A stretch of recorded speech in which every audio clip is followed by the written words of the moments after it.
વિસ્તારમાં ઓનલાઈન ધંધા સાથે સંકળાયેલ વેપારીના આપઘાતનો મામલો।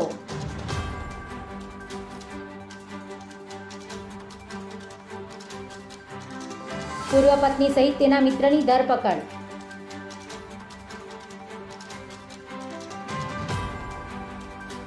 શીતલ રાઠોડ અને મોહસિન મેમણની પોલીસે ધરપકડ કરી।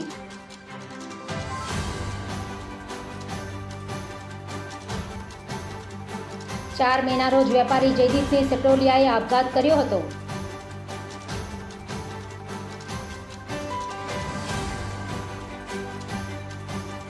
ખુલ્લા પ્લોટમાં ઝેરી દવા ગટગટાવી આપઘાત કર્યો હતો।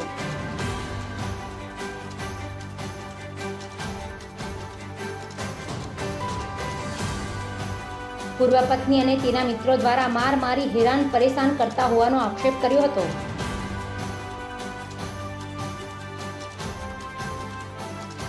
આપઘાત કરતા પહેલા વેપારીએ વિડીયો પણ બનાવ્યો હતો।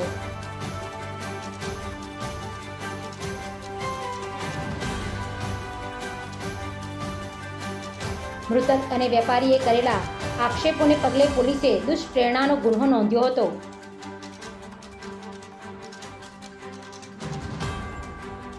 જે ગુન્હામાં શીતલ રાઠોડ અને મોહસિન મેમણની ધરપકડ કરી વધુ તપાસ હાથ ધરી છે।